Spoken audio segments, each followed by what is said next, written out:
Check, check, check. 1, 2.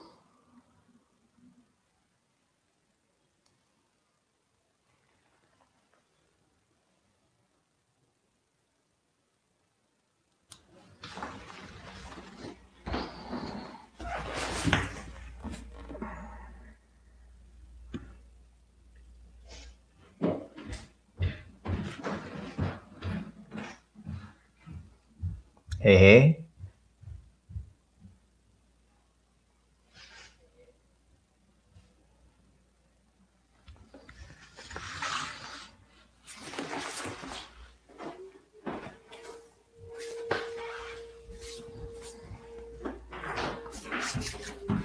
All right. Thanks for coming over here. Yeah, come over here, bud. It's meditation time.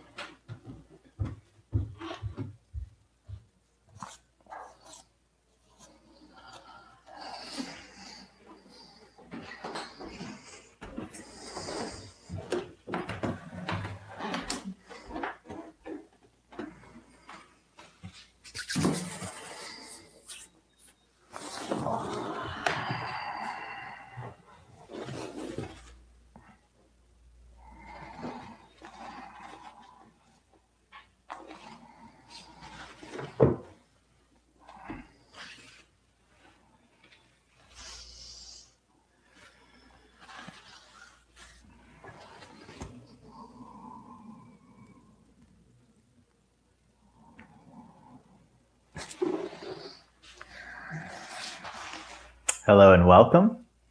We have Rebecca and Tito here. Hi, Tito. You gonna meditate with us?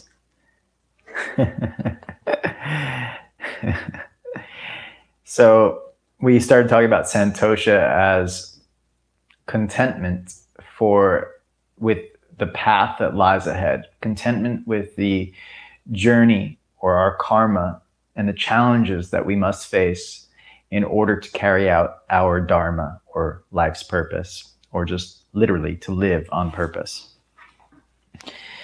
So what that means is, in our meditation practice, when we talk about journeying inward as part of our dharma, or as part of our,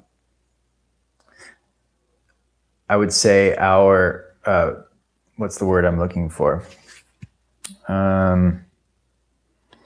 The gift of life, part of the gift that we have been provided. Oh, what? Hi, Tito.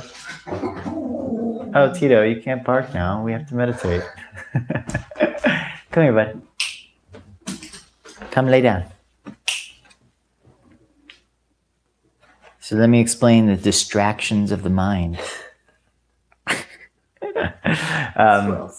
So what I was saying is, part of the gift that we've been given in this life is the mind. And the challenges of the mind that are presented, as we've talked mostly about in this immersion, is that we have all these different compartments of the mind that have their own purpose. And our purpose in our yoga practice is to go through, become aware of all those compartments and how they affect our life and our perception of life itself, and to go through all of them to get to the higher states of awareness. So we have to go through all, the ahamkara we talked about, which is the ego maker, the smriti, the memory, where the samskaras are living, our buddhi, our intellect, and going beyond into that chitta, that state of ultimate. We talked about purusha, the awareness of all there is, right? So in going through all of these, it's not like a easy journey to be aware of our ego and how it creates our identity. It's not an easy journey to see all of the ways that we've limited ourselves. It's not an easy journey to see all of our scars and all the belief patterns that have been formed because of the way that our life has unfolded for us. It's not easy to see our pain. It's not easy to see any of that. And then those challenges that we face in moving through, being content with them is the first step in order to move through them. So contentment, santosha. At first, so maybe it's not the first step. Maybe the first step is seeing them and being angry at them. Maybe there's, even before that, we have avoid them, and then we see them, don't like them, run away from them still. And then at some point, So I take it back. It's not the first step, I think. It's one of the steps along the way of moving through challenges is to start to learn to be content with the challenges that we face. That includes in meditation, being content with moving through the challenges of the mind that come up when we sit. Now, the meditation practice, the purpose is, on many ways of defining it, would be to still the mind or to quiet the mind or to purify the mind. These are three different interpretations that might all be in alignment with one another, depending on who you ask. But essentially, we want to get to a place where the mind is not controlling us, but we can control the mind. And that's a very hard place to get to, and it requires a lot of practice. So part of that practice is to be content with the power of the mind itself. So meaning, can we come to terms with that we have an ego? Because that's part of the practice in developing a healthy ego.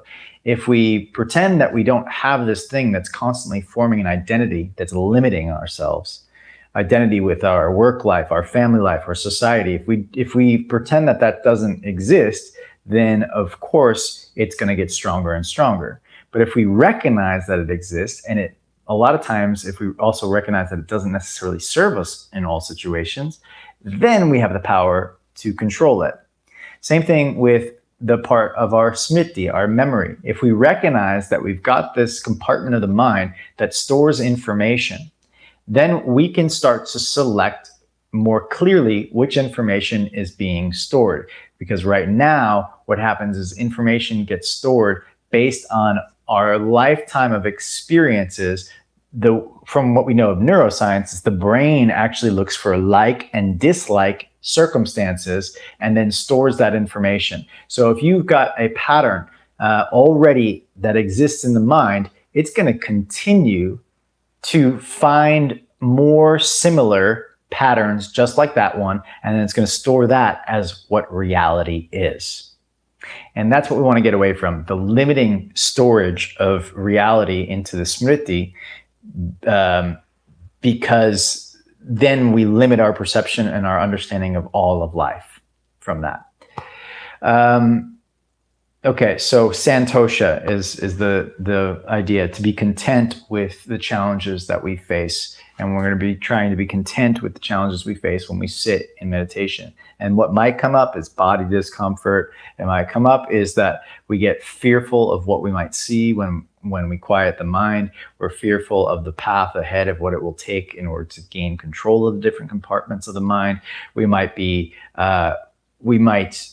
The ego might be trying to hang on to its identity. It doesn't want you to lose it, so it starts arguing with you. There's so many challenges that we face inside. But ultimately, if you recognize that these are part of your path, part of your life's purpose, in order to carry out the necessary actions to counteract these challenges, or to get through these challenges, that is the practice of santosha. So I'm just going to, my little monitor went off, so I want to make sure that the YouTube is still going. Yeah, it was buffering. Oh, interesting. Okay. Let's hope that it's still going. Do you want to connect the ether? Yeah, let's do that. It looks like it's still going on this end. Yeah.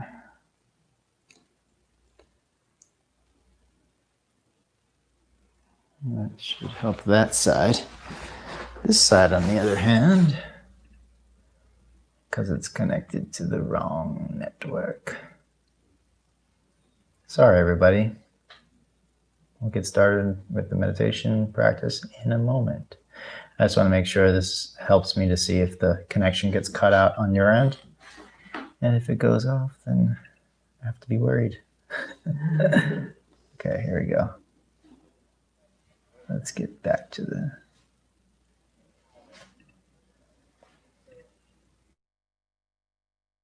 And we're off. Okay, so one thing that we are taught by many yogis is that if we are to face the challenges of our mind, The easiest way to go about that is when the mind is in more of a state of equanimity, when the nervous system is in balance. So parasympathetic and sympathetic nervous system. And what we're taught, and I think a lot of you probably would agree, is that when you feel at peace, you have a little bit more courage, more clarity, and more ease facing the challenges ahead. So what we do in order to balance the nervous system is some sort of breath work. And today it's a little hot here in Connecticut, so I don't want to do anything too heating. So what we're going to do is Nadi Shodhana, which is simply put, I'm sure many of you have probably practiced this with me before, but just in case you haven't, you fold the index and middle finger into your palm, and then your thumb closes the right nostril, and your ring finger closes the left nostril. I guess it's ring finger, depending, whatever finger that would be called. What do you call that? If it's Ring finger. It is, okay. Yeah. So this is going to control now. We don't press too hard on the nostrils, so we're not like trying to push the nose and not trying to damage anything over here. Just very soft touch, just enough that you can bring the breath in through the left side when it's open, and then out through the right side. And we make this little arc with our breath. So we inhale through the left. We kind of at the top of the arc or at the top of the hill, there's a lingering moment. And then we exhale through the right. There's like a little lingering moment at the bottom. And then we inhale through the right. And then we linger and exhale through the left. Okay, so it goes up, down, up, down, up. Okay, so linger at the top and at the bottom. And what we want to try to do is aim for the, how we know when the nervous system starts to be in balance is the right and left nostrils will be equally open. Now, most of us throughout our day, they are not. So it's very rare that you'll have your right side and your left side open, because it's usually that either our sun side or our sympathetic nervous system is awake and the parasympathetic is not. And this is normal. It's just the way that we exist. When you're tired, right? If you're tired, that means you're more, let's see, it's going to be your, I believe it's your left side that is going to be more open when you're tired. And when you're awake, the right side. I have to check that. I'm getting confused at the very moment here. The pressure's on. I'll fact check that and get back to you so that I don't give you false information. But essentially what we want to try to go for is that the right and the left side are in balance in order to achieve that sort of equanimous state. And in that state of equanimity, when we're not too awake and we're not too asleep, when we're right in that place between, that is where we are most equipped to go through the qualities of the mind. And here's partly why. You have to be alert enough in order to face the challenges of the mind, and you have to be calm enough that you don't overreact and get reactive to the challenges of the mind. So that's that's what we're trying to do, is to soften enough that we can allow the challenges in, and make sure that we don't, we're not too aggressive about it, but allowing them in, experiencing them, and then of course pushing forward without getting, why not too aggressive? Because that's where the ego starts to come in. That's where fight or flight starts to come in. All of the unconscious behavioral patterns and emotional and thought patterns start to come in. So we're trying to go beyond those. So that's why it's best to be more in an equanimous state. So you have this. This is what's going to help us balance. The other palm can be either index and thumb together, or just palm face up or face down is okay. Did I say thumb? Yeah, index and thumb. Yeah, cool. All right. So that's going to be the pranayama section. Then we're going to do a mantra, and we'll stick with the mantra I believe that we started last time. What did we start with last time? Yeah, Om Namah Shivaya. Om Namah Shivaya.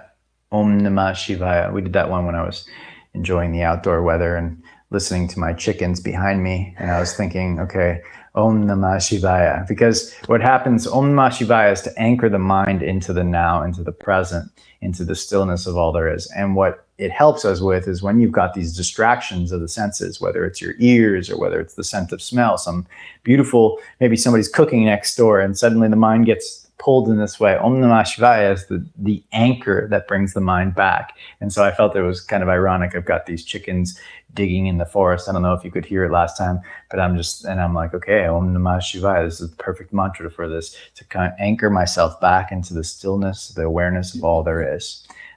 So you might have distractions wherever you are, whether it's through your ears, through the scent of smell, it might be your body distracting you. We all face distractions when we try to go inward, and that's why we use pranayama, and it's why we use mantra in order to go inward to face the challenges inside. All right, let's do this together. Okay.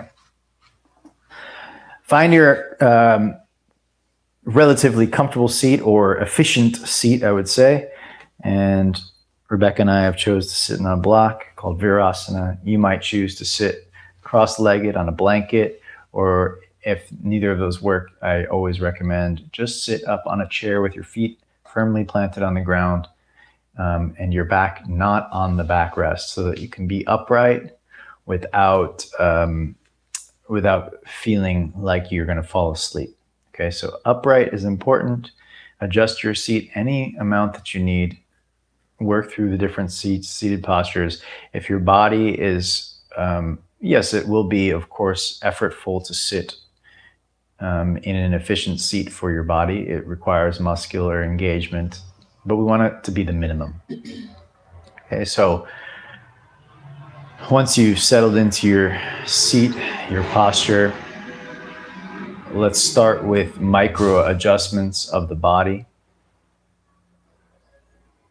Begin by taking a full breath into the entire body. So inhale through the nose. Exhale it out through the mouth.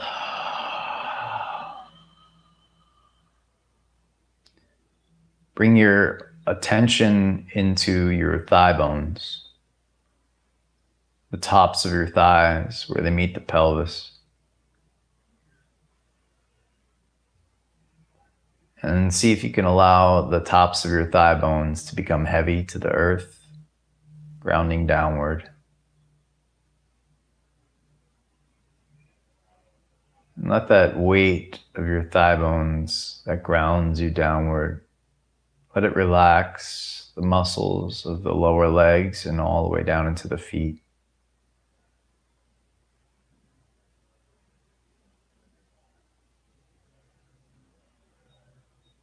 The top of your pelvis and the backside gently tips forward to place the weight a little bit more towards the front of your pelvis. Ultimately, it becomes even so that the pelvis is neither tipping back or forward. But for most of us, that feels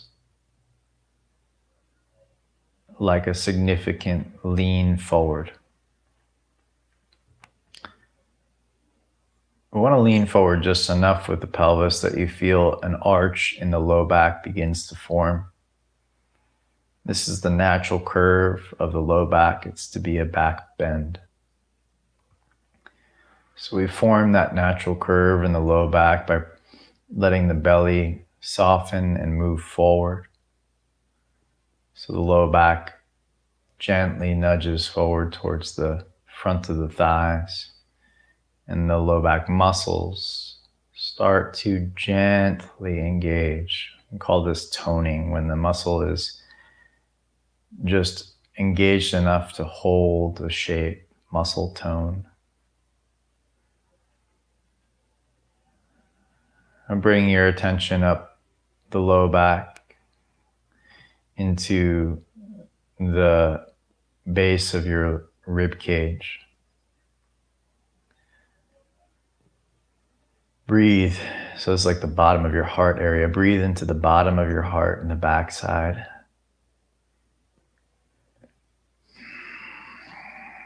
And fill out the space behind the heart. So the upper back, its natural curvature is to be more rounded. Think about broadening behind the heart.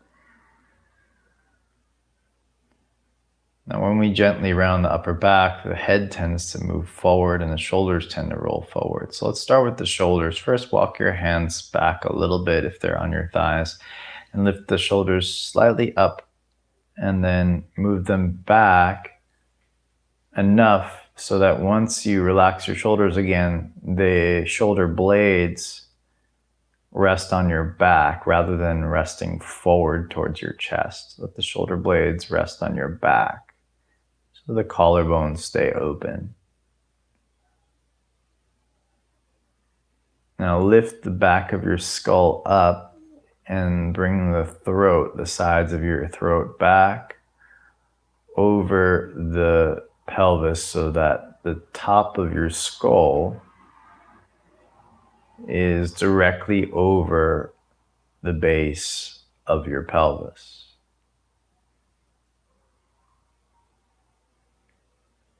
Now observe the distance between the pelvic floor, the base of your pelvis,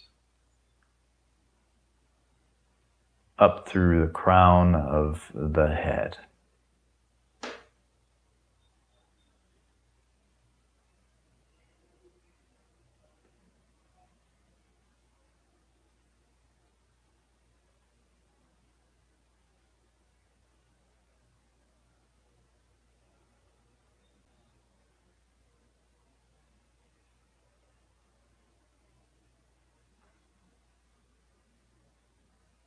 Feel the energy from the central column of the body, the spine, the nervous system through the spinal column, from the base of the pelvis, up through the brain, up through the top of the head. Try to feel that there is a sensational energy. Literally all sensation exists because we have this spinal column, this energy channel that receives and sends information back and forth, up and down the spinal column.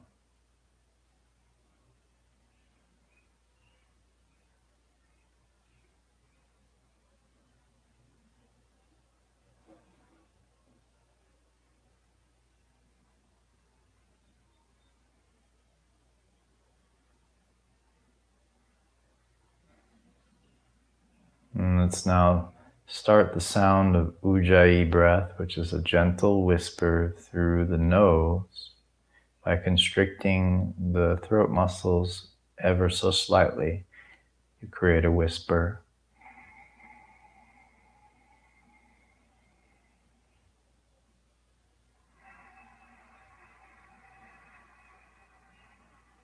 Yours can be very gentle. I'm exaggerating mine a little so that you can hear the sound of it.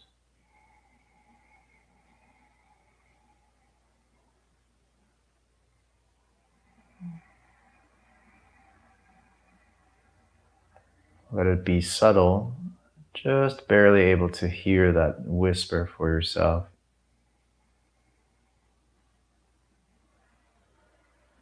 So the throat muscles are just barely toning, enough that you can control the tempo of your breathing and how fast it comes in, how fast it goes out. Rather, you are allowed or able to slow it down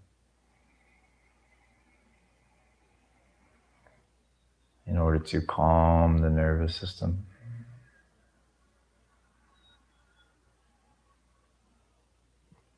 And we begin the practice of Nadi Shodhana in order to balance the nadis or the energetic channels.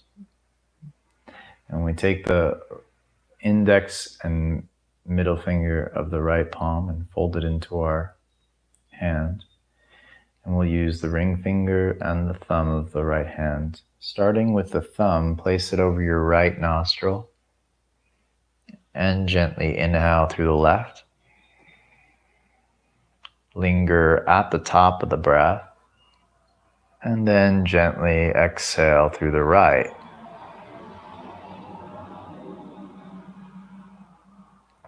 And then we inhale through the right. Let it linger at the top. And then we slowly exhale to the left.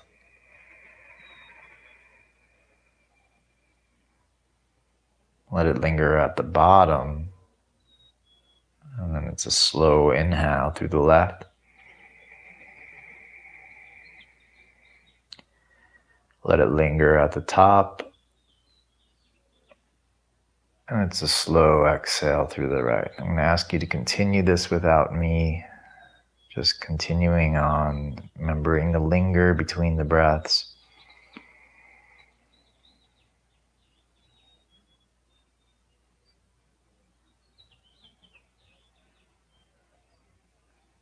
Remembering to keep the breath soft, the muscles more or less relaxed, just a gentle toning of the throat muscles. Especially in that lingering moment, let all the muscles relax, so it's neither inhaling or exhaling, just being.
Take a break for a moment.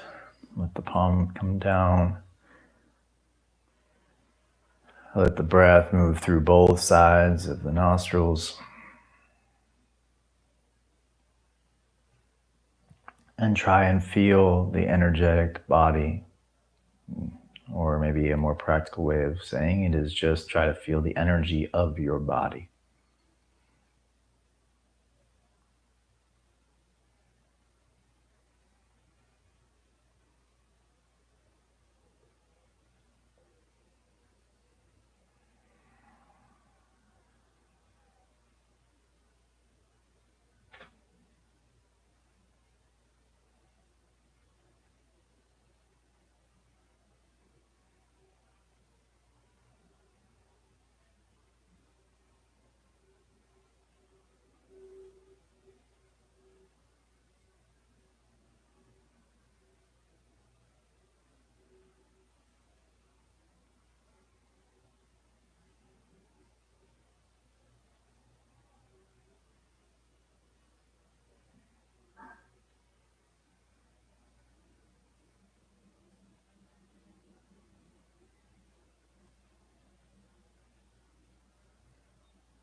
Now in the acknowledgement of your energy that pulses through you,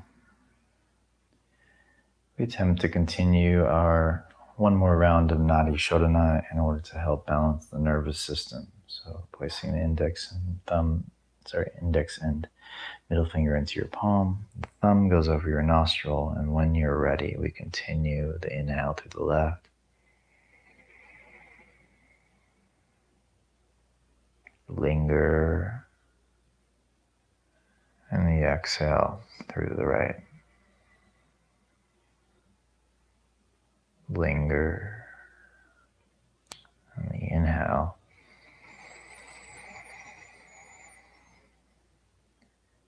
Continue on your own time, lingering on the top and lingering at the bottom.